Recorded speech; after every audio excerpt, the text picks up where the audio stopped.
அண்ணா சொல்லுங்க. இப்ப வாத்து பண்ண நீங்க வச்சிருக்கீங்க, இதுதான் கூடாரம். இப்ப வச்சிருக்கீங்க வாத்து, நைட்ல எதனா பாம்போ இல்ல வேற எதனா நரியோ கடிக்குன்னா அதையும் நம்ம பார்த்துதான் எதனா இந்த மாதிரி பாம்பு கீம்பு இப்ப எதனா ரீசெண்டா அந்த மாதிரி எதனா வந்ததா? அது மாதிரி எதுவும் வரல. ஆனா நாம தான் பத்திரமா பாத்துக்கணும். நம்ம குட்டி காக்கா பிடிக்குமா? கொத்தி தூக்கின்னு போயிடுமா? சரி, இப்ப வாத்து வளர்க்குறீங்க, இது வந்து என்ன லாபம்? இதுல வந்து நம்ம எப்படிலாம் லாபம் எடுக்க முடியும்? எப்படி சொல்றது, எந்த எதுவும் சாவாம இருந்தா லாபம் இருக்கும். கோழி எப்படி வளர்க்கறோமோ அதே மாதிரி தான். ஆனா இது வந்து தண்ணியில இருக்கும். இது தண்ணியில இருக்கும்.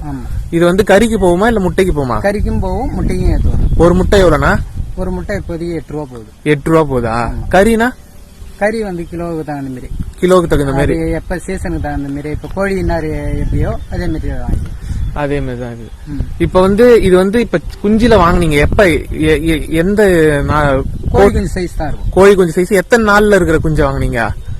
அதான் கோழி குஞ்சு சைஸ்னா ஒரு நாள் 2 நாள். ஒரு நாள் 2 நாள். அதுல இருக்கிற குஞ்ச வாங்கி எத்தனை நாள் வளர்க்கணும்? 3 மாசம். 3 மாசம் வளர்க்கணும். கரெக்டா. பயிர் மாரி தான் இதுவும். நெல்லு பயிர் வைக்கிற மாதிரி தான் இதுவும். பயிர் வைக்கிற மாதிரி தான். மக்களே, இந்த மேலும் தகவல் உங்களுக்கு வேணும்னா நம்ம சேனலை தொடர்ந்து பின்தொடரவும். நம்ம வந்து அது வருதுங்க பாருங்க மக்களே, அது வாத்துங்கலாம், வாத்து குட்டிலாம். இந்த சேனலை பின்தொடரவும். பிடிச்சிருந்தா லைக் பண்ணுங்க, சப்ஸ்கிரைப் பண்ணுங்க, ஷேர்